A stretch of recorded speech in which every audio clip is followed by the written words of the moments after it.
সবই তো আল্লাহর, তো সবই তো আল্লাহর, আল্লাহটাই আল্লাহর, আনাল হক, আমি খোদা। কুফরি আকীদা। ও আহলে হাদিস ভাইরা, মারিফাতের কি বুঝবা, ইশকের কি বুঝবা? সারা জীবন তো ইহুদি খ্রিস্টানদের দালালি করেছো। আরে নগদ মিথ্যে।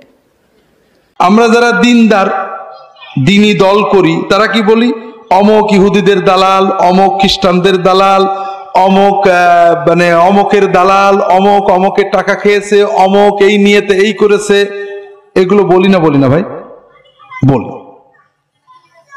আপনাকে যদি বলা হয় যে ঠিক আছে তুমি আল্লাহর কসম করে বলো যে অমক ইহুদিদের দালাল, যদি না হয়, আমার কথা মিথ্যা হয়, তাহলে আমার বউ 3 তালাক, আমার ছেলে পেলে এক্ষুনি মরে যাক, বলতে পারবেন?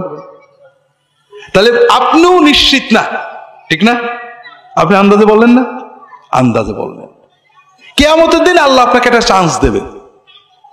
কি বলবে?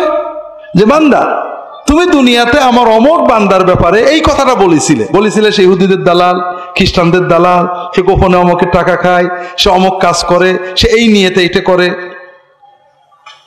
এই যে কথাটা বলেছিলে, এটা ডকুমেন্ট আমাকে দাও, দলিল দিবা। আসকানাহুল্লাহু রাদগাতাল খাবালি হাত্তা ইয়াতিয়া বিমাখরাজি মিনহু। যতক্ষণ তুমি দলিল না দিতে পারবে ততক্ষণ আল্লাহ তাআলা ওই বান্দাকে, ওই যে ব্যক্তি অপবাদ করেছিল, মুমিনের নামে মিথ্যাচার করেছিল, আন্দাজে অপবাদ দিয়েছিল, ভিত্তিহীন অপবাদ দিয়েছিল, ওই লোকটাকে জাহান্নামে, জাহান্নামীদের রক্ত, পুজ, পেশাব, পায়খানা যেখানে থাকে ওর ভিতরে তার অবস্থান দিয়ে বলবেন, তুমি যতদিন ডকুমেন্ট না দিতে পারো এখানে থাকো। আমরা কি বুঝবা মানসুর আল্লাহদের ভালোবাসা, ঠিক কিনা বলেন? আর ওয়াহদাতুল ওজুদের ঠিকাদারি বাংলাদেশের কিছু বড় বড় মোটা মোটা নাম করা বক্তা, খুতবা যাদের নাম আমি নেব না, কারণ ওই সমস্ত টিকটিকিদের নাম নিলেও আমাদের সমস্যা ইসলামের মধ্যে। কথা বুঝতে পারছেন কিনা? কয়জনের নাম নেবেন? নাম ছাড়াই কথা বলতে হবে। এই লোকেরা বলতেছে মানসুর হাল্লাস আল্লাহর ওলি ছিল। কি ছিল? আপনারা শুনছেন না? মনসুর হাল্লাস কি ছিল? আল্লাহর ওলি ছিল। শুনছেন না? আচ্ছা, কেমন ওলি ছিল আমি বলছি না, বাংলা ইসলামিক ফাউন্ডেশন অনুবাদ করছে আরবিতে, 10ম খণ্ড 55 পৃষ্ঠা ইমাম কাসির লিখছেন বিদায়া ওয়ান নিহায়ার মধ্যে মানসুর হাল্লাজের আকীদা কেমন ছিল। যিনি বিশ্বাস করতেন আনাল হক আনাল হক আনাল হক, আমি আল্লাহ, আমি আল্লাহ, আমি আল্লাহ, সুবহানে ওয়া সুবহানিকা ওয়া ইসয়ানে ওয়া ইসয়ানিকা, আমার পবিত্রতা আল্লাহর পবিত্রতা, আমার বিরোধিতা আল্লাহর বিরোধিতা করা। আমার পবিত্রতা কার পবিত্রতা?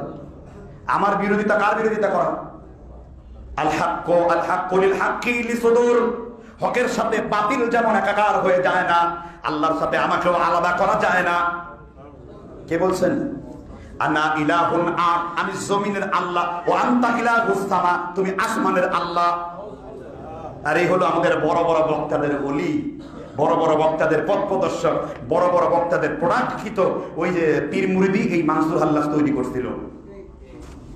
ওই সময়ের সব থেকে বড় আলেম ছিলেন মুফতি জুনায়েদ বাগদাদি। কি নাম বলছি? মুফতি জুনায়েদ বাগদাদির সামনে এই বেটার নাম ছিল হুসাইন ইবনে মানসুর, ডাক নাম হলো মানসুর হাল্লাস।